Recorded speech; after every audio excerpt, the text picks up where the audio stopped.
Друзья, всем привет! Сегодня поговорим об автомобиле, который на сегодняшний день в Китае просто взрывает интернет. Это XPeng Mona L03. И, наверное, сейчас у многих появится вопрос. Стоп, откуда L03? Есть же M03. Это две совершенно разные машины. Когда запускали линейку Mona, внутренний кодовый проект назывался Mona Lisa. Буква М – это седан, тот самый М03, который уже стал хитом, а буква Л – это кроссовер, наш сегодняшний герой. Так что L03 – это вторая опора семейства Mona Lisa, а не перелицовка М03 и не замена. И вы знаете, на самом деле XPeng очень спешил с выпуском этого автомобиля. Цифры говорят сами за себя. За 2025 год модель М03 продалась тиражом в 175 300 автомобилей. Только за один год, представьте себе. А это больше 40% всех продаж XPeng за год. Но в январе 2026 года продажи упали до 6722 автомобилей, а в феврале всего 4375. Держать бренд на одной модели слишком рискованно. И вот выходит L03, первый кроссовер суббренда Mona. И главная бомба XPeng в сегменте 150 тысяч юаней.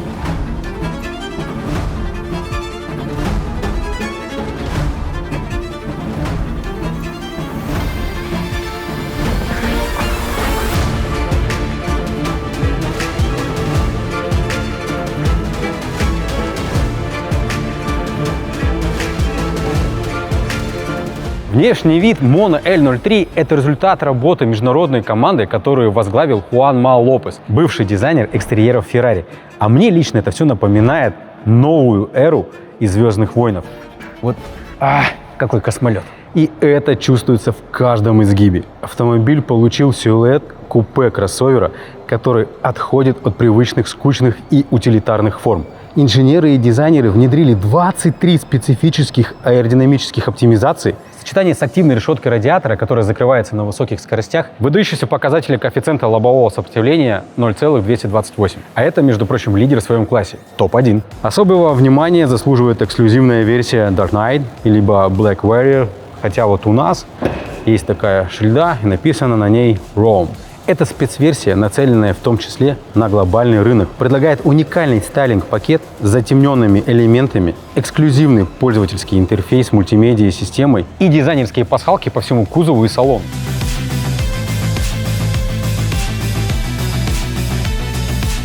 А теперь давайте поговорим о габаритах и компоновке пространства, потому что здесь инженеры XPeng сотворили настоящую магию. Длина автомобиля 4,65. а колесная база 2,85. И вот у традиционных кроссоверов такого размера обычно колесная база не превышает 2,7 метра.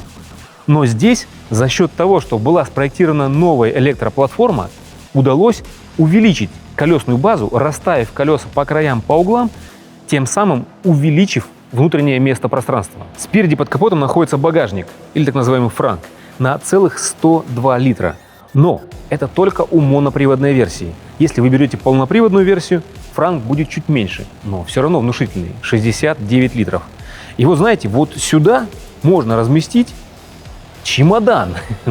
Вот такой вот маленький, но вместительный чемоданчик, который, кстати, подходит для ручной клади. Это да, чемодан для ручной клади. Кстати, вот этот багажник, он выполнен таким образом, что запахи отсюда не проникают в салон. Поэтому тут можно перевозить различные плохо пахнущие вещи или фрукты, например, вот. Антона любимый дуриан. Вот, я вот каждый раз вот еду с ними куда-то на съемку и думаю, блин, вот я хочу купить дуриан, а они там все страдают, не надо его брать. А вот так раз купил, бросил, и все счастливы. Здесь у нас газовые упоры, теплошумоизоляция, доступ к омывайке и есть технический лючок. Внутри салона инженеры спроектировали 26 различных отсеков для хранения мелочей, включая удобный 10-литровый ящик на заднем ряду. Интересно, что XPeng адаптирует салон под разные рынки. Например, в глобальной версии задние кресла складываются в пропорции 40-20-40, что удобно для перевозки длинномеров, например, лыж. А вот в китайской версии стандартные 40/60. А для любителей активного отдыха в глобальной версии предусмотрена установка фаркопа. А также в багажнике установлены усиленные петли. К сожалению, пока объем багажника неизвестен, поэтому давайте сделаем замеры. Длина 91, ширина 1,10 м, высота 64 сантиметра. Но есть также еще подпол, вот такой вот. И вроде бы как бы он по сравнению с другими Xpeng не такой большой, но если вдруг вы занимаетесь большим теннисом, то ракетки сюда при желании можно разместить, если у вас чехол не такой большой, как у нас. Но даже с таким чехлом при большом желании его тоже можно там спрятать. Также обратите внимание на вот такие вот приспособы интересные, которых мы еще не видели никогда в багажниках. Опять же, где мы такое видели? А нигде, Антон. Опять что-то у нас новое. Вот такие специальные крепления, куда вы можете разместить различные устройства. Ну, либо вот крючочки. Вот такие вот прицепили и что-то сюда вешаете. И вот новое решение, которое придумали в автомобиле L03, это отдельный блок ароматизатора, который вы можете подсоединить как сзади, так и спереди. Отдельно используются 3 аромата. Запахи подаются через отдельную решетку в самом блоке, а не через вентиляционную систему автомобиля. Можно использовать как по раздельности, либо там, либо поставить 2 штуки и спереди, и сзади для усиления запаха. Есть розетка 12 вольт 180 ватт прикуриватель, а вот 220 вольт, к сожалению, нету. Но 220 вольт мы можем получить из порта медленной зарядки, так называемый V2L, 6 киловатт. Кстати, разъем медленной зарядки однофазный. Спереди это устройство подключается вот сюда. Но это не все. Есть также на сегодняшний день еще 2 устройства, которые можно подключить к этим разъемам. Это очиститель воздуха и лампа, кемпинговая лампа, которую можно использовать сзади в багажнике. Но они планируют расширять эту линейку, и, возможно, дальше появятся какие-нибудь Bluetooth-колонки или что-то еще.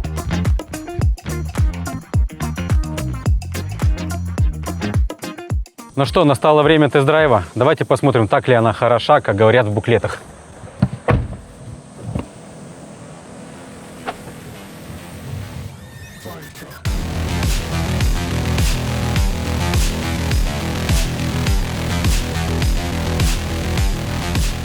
Заходили сейчас в крутые повороты на 80, на 85.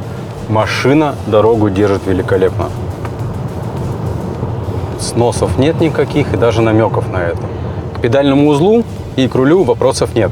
Отклик у руля прям хороший. Да, как любит Алексей, у физических кнопок есть назначение регулировать кондиционер, скорость обдува и температуру. В настройках есть у нас выбор рекуперации от самого слабого до самого сильного и комфортность подвески. Комфорт, стандарт, спорт. Но в этой версии английского нет. Когда они вернут английский, непонятно. Зачем убрали, тем более непонятно. Ребят, не надо так делать. Впереди там такой хороший прыгун. Посмотрим по нему, как поедет.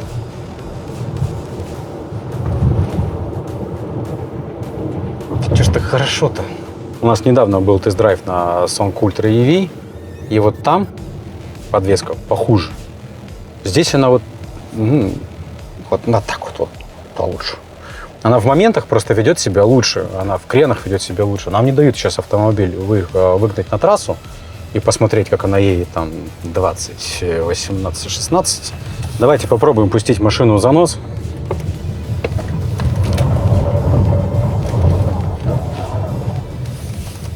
Ну, вот здесь вот такое вот покрытие, песок, она держит.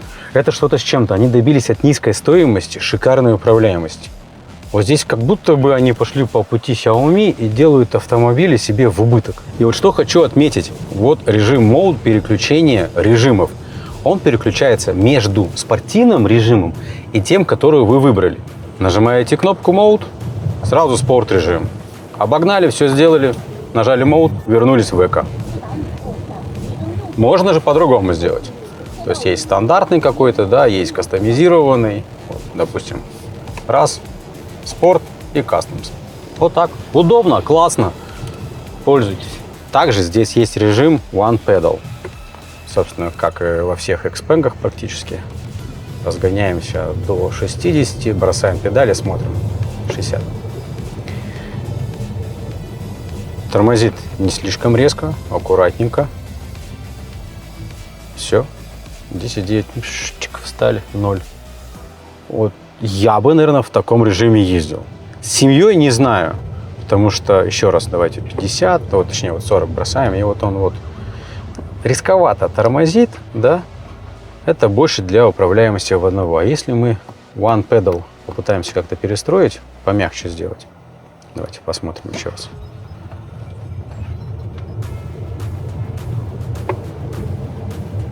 О, другое дело, прям по кайфу.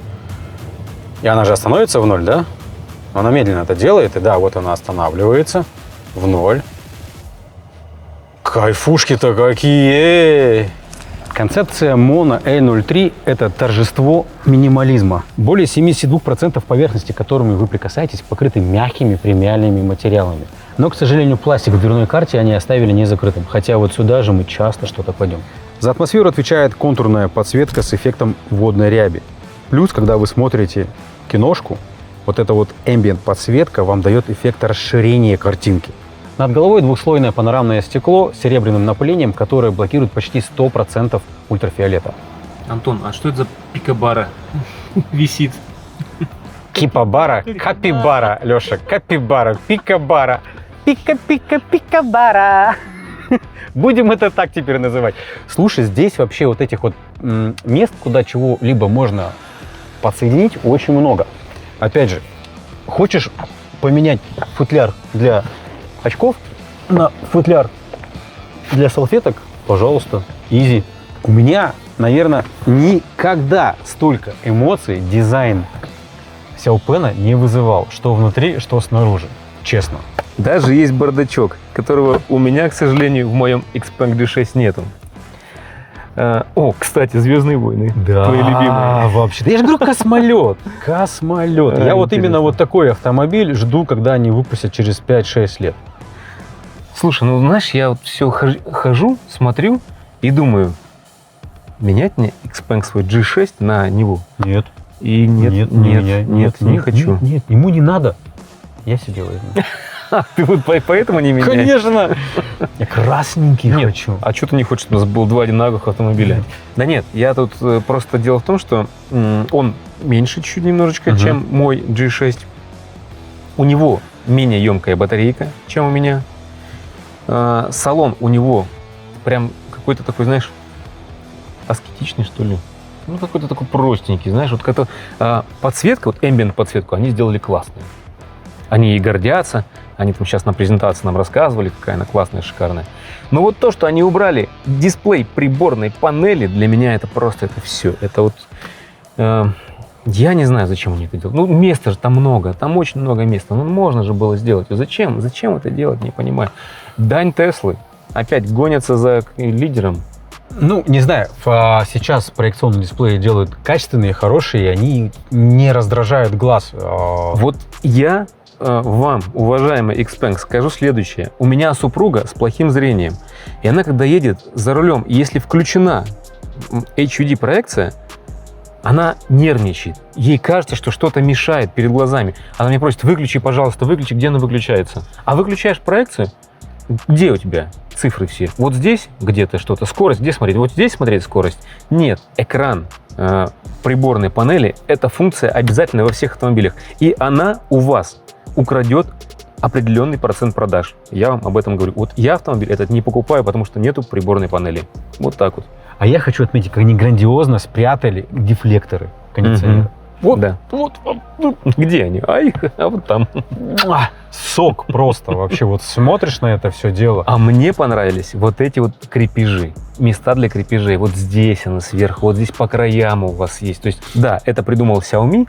И сейчас многие копируют. Zeekr, вот. Да, все. Все пошли. BYD, то же самое. Но это классно. Это вот прям вот супер решение. Здорово. Раз уж ты сидишь на пассажирском сиденье, покажи мне функцию Zero Gravity, потому что у меня ее нет. Zero Gravity раскладывается одним нажатием. Это хорошо. И сделали они ее, как мы с тобой говорили, в правильном месте. Да, вот здесь нужно всегда делать Zero Gravity. Ага.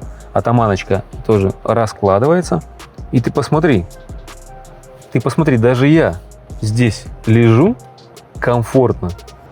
О, у меня запустился сразу массаж. Это я запустил. А, да? А я думал, это все функционально так. Массаж ты не выключай. Я массаж не люблю. Подожди, ну Массаж. бедра массируются? Да, бедра массируются, спина массируется. Сколько баллов массажа, мы сейчас спросим нашего эксперта. Специалист сейчас протестировал, говорит 7. Твердая 7, потому что доходит аж вот сюда вот, до бедер, до края. Пикабара!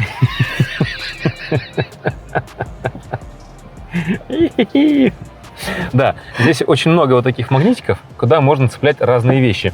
А полезной вещью является тут фонарик. Вот такой вот фонарик тоже. Можно сюда прицепить его. И, пожалуйста, включать различные... Дискотеку можно устроить, смотри. Светомузыка. А еще Пикабара может вам помочь с тем, чтобы вы не держались за руль. Она будет это делать за вас.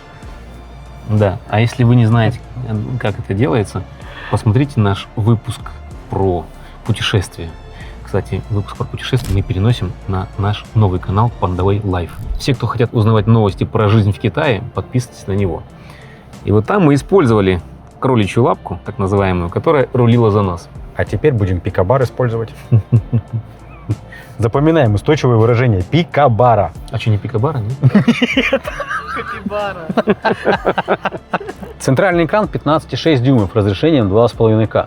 Мозгом этой цифровой экосистемы выступает операционная система Tianji iOS 6.0, работающая на базе новейшего чипа MediaTek 8676. Искусственный интеллект пронизывает все системы автомобиля.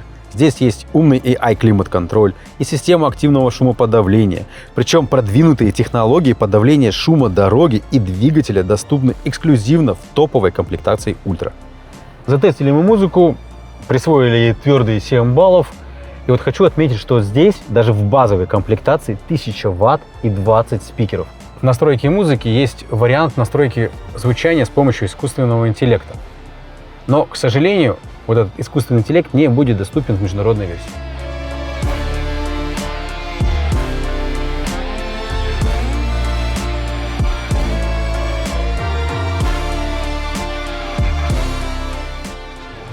По поводу шумки. Вот мы сейчас едем по такому среднему асфальту.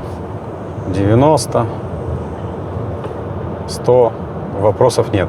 На удивление, из подколесных арок шума мало. Стекла здесь одинарные. Сверчки слышите, да? А вы-то знаете, сверчки-то еще такие прям жесткие. Их слышно отовсюду и повсюду. У меня один знакомый сел в эту машину и говорит, чё-то не знаю. Сомнительно. Вот мы сейчас заезжаем практически во все люки. Отрабатывает она хорошо, по подвеске 0 вопросов. По звуку люк не плотный, он бремчит, когда в него заезжаешь. И даже при этом шумку он держит неплохо. Учитывая стоимость автомобиля, у меня вообще вопросов нет. Вот именно так, как должно быть. Даже лучше. И это я вам говорю про свои впечатления от режима спорт. Мы можем сделать подвеску мягче. Хулиганим? Не. Очень тихо. В этом плане и машину не трясет. Ну вот, плохой участок. Проехали глухо. Что-то как-то больно все хорошо.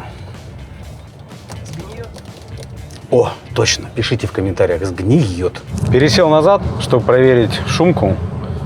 Здесь чуть-чуть пошумнее, чем спереди. В общем, здесь на втором ряду так же комфортно, как и спереди. Замерим шумку, скорость 60.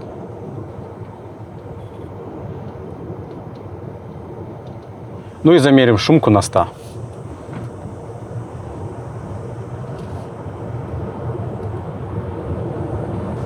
Сдвинул сиденье до максимума. Обратите внимание, нога у меня практически ровная. Сидеть комфортно. Вылета руля хватает. Он большой. Ну, кстати, по высоте не очень большой. А вот по вылету нормальный. Настроил под себя, и сейчас давайте посмотрим задний ряд. Напоминаю, автомобиль у нас 4,65 метра. Маленький, средненький кроссовер, да? Угу. И обратите внимание, сколько у меня здесь места. Я сел сам за собой. И это человек с длинными ногами, потому что если я сяду за тобой, то мне будет вполне очень даже комфортно в любом положении. Автомобиль на 5 сантиметров ниже, чем мой G6, но тем не менее сзади тоже у меня кулак пролезает. Так, вот я сижу, у меня практически все бедро лежит на сидушке. У тебя как, если ты сядешь попрямее? У тебя все Ну, у равно меня коленки вверх. Висит, да. Бедро мне даже так, то есть оно не ляжет. Ну и подлокотник здесь большой, широкий, комфортный. Хорошо. Да. Да, можно. Подстаканники есть. Есть раздельные дефлекторы, и они выполнены в каком-то, знаете, космическом стиле. Сзади только один разъем Type-C 60 Вт. Переходим к силовым установкам. Стратегия Xpeng Mono L03 звучит как один автомобиль, две энергии. Это означает, что он будет как в чисто электрическом исполнении, так и в версии последовательного гибрида. В обеих версиях за привод отвечает электромотор мощностью 183 кВт, 249 лошадиных сил. Полностью электрическая версия предлагается с двумя вариантами литий-железофосфатной батареи на 56 кВт-часов и 69 кВт-часов. По строгим европейским стандартам WLTC расход составляет 11,5 кВт-часов, что делает его одним из самых экономичных кроссоверов в своем классе. И вы знаете, я как владелец Xpeng G6 могу подтвердить, что Xpeng действительно сейчас лучший по энергопотреблению, по энергоэффективности. Чисто электрический запас хода по реалистичному циклу WLTP достигает здесь 440 километров. Важно отметить, что все комплектации поддерживают технологию сверхбыстрой зарядки стандарта 3C. Пиковая мощность зарядки достигает 220 киловатт, что позволяет зарядить автомобиль с 30 до 80% за 15-20 минут.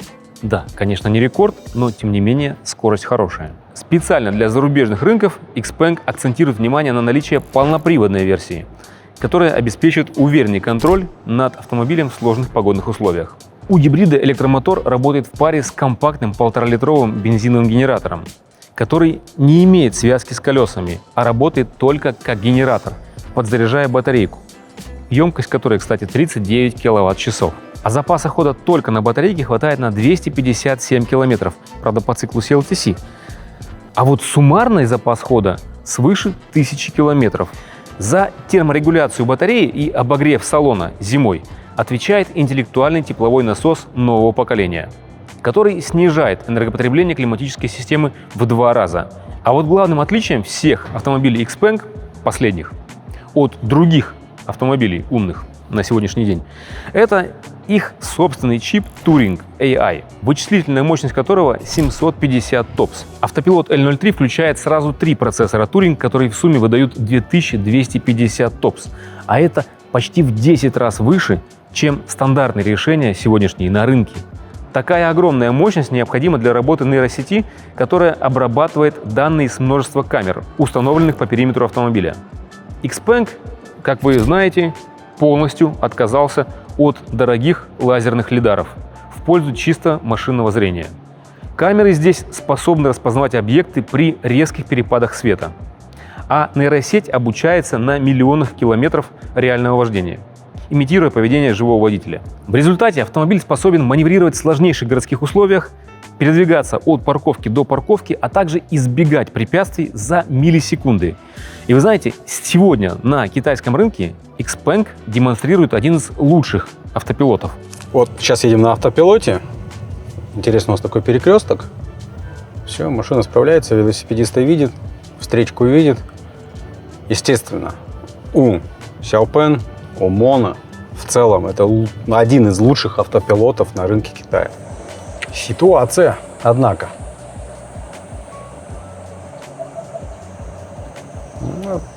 Для автопилота у Mono и у Xpeng это вообще не вопрос.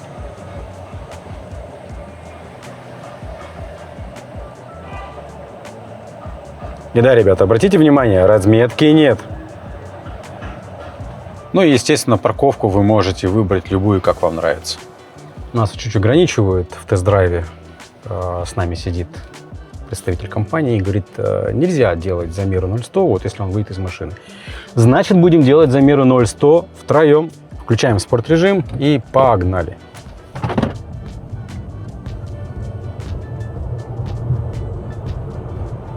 «100». 6,6 заявлено у электрички, 6,8 у гибрида, 3 человека, тяжеленьких, 7,2. Вполне нормально. Компания планирует запустить продажи этой модели в 63 странах мира. Именно поэтому она построена на единой глобальной архитектуре. которая рассчитана на получение двойных 5-звездочных сертификатов безопасности как в Китае, так и в Европе. Топовая комплектация получила 5 звезд в строгих краш-тестах Euro NCAP, а базовая комплектация — 4 звезды. Инженеры продумали адаптацию автомобиля под любые климатические зоны и нормативные требования. Глобальная версия будет оснащаться датчиком уровня омывающей жидкости, что в китайских автомобилях на самом деле редкость, а также подготовкой под установку алкозамка, Не отпустите меня, пожалуйста. подогревом лобового стекла, тонированными стеклами и эффективным PTC-отопителем в дополнение к тепловому насосу. Чтобы избежать высоких импортных пошлин в Евросоюзе, Xpeng расширяет сотрудничество с заводом Magna Steyr в Австрии, где планируется крупноузловая сборка для европейских моделей. По обзорности вопросов вообще нет никаких. Стойки вынесены чуть вперед здесь из-за конструктивной особенности. Зеркала безрамочные, видно все хорошо. Благодаря, опять же, выпуклым аркам передних колес тоже чувствуются габариты хорошо. Хочу отметить, что у нас на тест-драйве версия Roam. Это топовая версия, это чуть ли не спец-эдишн, которая вот сейчас есть из всех этих комплектаций. И оценивать будем только мы ее. Поэтому про шумку, про управляемость имейте в виду. Мы не говорим про базовую версию, потому что в базовой, скорее всего, будет отличие. В том числе и по музыке. Мы вчера посидели в базовой версии, послушали музыку.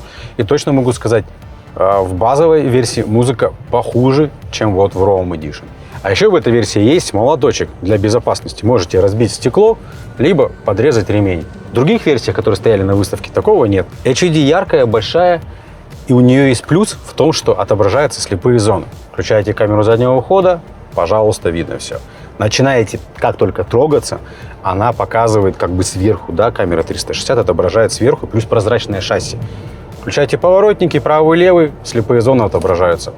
Вот на всех HUD так должно быть. Тест на вшивость HUD. Ну, слабенько. В зависимости от угла. Вот так вот если ехать, то в целом все видно. Поляризационные очки сюда не подходят. Обычные какие-нибудь, да. Это, ребята, конечно, что-то с чем-то. Когда вам производитель предлагает действительно дизайнерский автомобиль и по такой стоимости, это вау. Вы можете назвать его некрасивым. Окей. Могу принять. Но он дизайнерский. К нему подошли вот с чувством такого, что давайте нарисуем красиво. Ну, получилось или нет, это уже в глазах каждого по-разному. Мне автомобиль очень нравится. И на рынке за эту стоимость сегодня вы ничего подобного не найдете. Все остальное это тупо мыло. Для тех, кому мало обзорности зеркала заднего вида, есть вот такая технология. Также есть настройки вверх-вниз. Можете зазумить аж на 2х. Можно зеркальце вообще свернуть. Так, чик, сохранили. Вот, пожалуйста. И оно всегда будет с вами везде.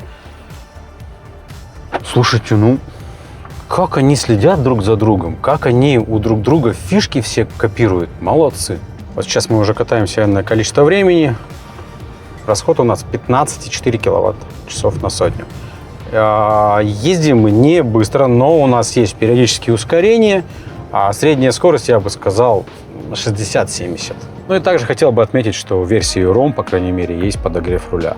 Более детальная комплектация будем знать попозже. Пишите нашим менеджерам. Ребят, хочу напомнить, что на момент съемки стоимость автомобиля пока предварительная. Начинается от 143 тысяч юаней. Максимальная гибридная версия стоит на данный момент 23 800 долларов. И это предварительные цены. Если бы вы меня спросили, брать этот автомобиль или нет, да, однозначно брать, если вас не смущает вопрос с английским языком. Он комфортный, он быстрый, он тихий, есть франк. Говорят, багажник маленький. Нет, ребят, для этого класса багажник не маленький, он хороший. Друзья, наговорили мы здесь очень много про этот автомобиль, и давайте сейчас поговорим о главном, о конкурентах. Они, конечно же, есть. Антон говорит, что конкурентов нету, а я считаю, что в конкуренты можно записать недавний наш автомобиль, который мы снимали, BYD Song Ultra. Если брать электромобиль, то там у нас гораздо поинтереснее будет батарейка, но, конечно, не такой интересный салон, возможно. Если мы говорим о технологиях, убираем дизайн, да, экстерьера и интерьера, тогда да, есть конкуренты типа как Song Ultra, Geely M7.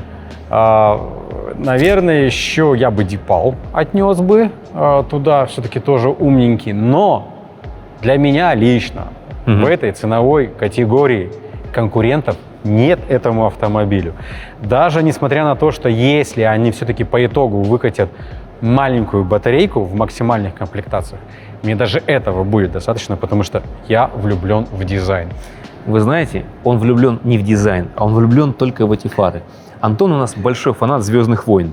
И вот эти, как только он увидел эти фары, он сказал, что все, это моя любовь, это я хочу, это все. А у меня, друзья, наоборот. Мне очень нравится корма этого автомобиля. Я в нее просто влюблен. Действительно, дизайнер от Ferrari постарался, он нарисовал корму очень красивой. А здесь ему крылышки подрезали немножечко. Они сказали, вот наш дизайн Моны М03, и, пожалуйста, оставь сходство с ним. И вы знаете, если бы было бы вот так вот, Тогда вот, это была бы чистая копия вот некоторых автомобилей. Вот так вот. Ребят, я был бы влюблен в этот автомобиль просто. Я был бы влюблен. Но вот эти вот Т-образные фары меня отпугивают от него просто сразу вот начисто вот так вот. Плюс в дополнение меня отвергнуло отсутствие приборной панели, вот поэтому с дизайном я бы поспорил. Но то, что мне нравится, это, конечно же, их автопилот. У Xpeng он классный, поэтому здесь по Китаю ездить на нем одно удовольствие будет.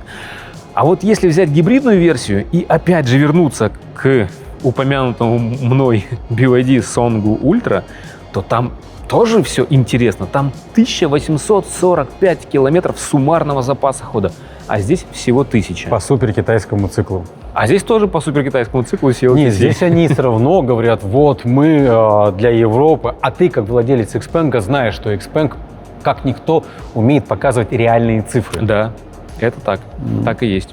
Но здесь 1000 заявленных, а там 1845 заявленных. Вот оно. Так в вот тебе общем, 1800, ну, 1000 хватит. слушайте, друзья, напишите в комментариях, что вы думаете по этому поводу и вообще, какой бы вы автомобиль противопоставили Mono L03 и нравится ли он вам по дизайну. Вот, кстати, вот интересно будет, да, составить рейтинг, сколько людей полюбили его, а сколько нет. И вот прямо сейчас мы закинем в наш телеграм-канал голосовалку, нравится ли вам дизайн Mono L03 или нет. И интересно, кто победит, любители «Звездных войн» или любители классического стиля автомобиля. А с вами, как всегда, была компания PandaWay из Китая. Будьте с нами, и во все будет хорошо. Везде подписывайтесь, ставьте колокольчики и пишите комментарии. Пока! Леш, иди сюда, кое-что покажу. Что такое? Здесь экранчик-то поставить можно. Серьезно? Да ладно. Блин, похоже, обзор надо заново снимать.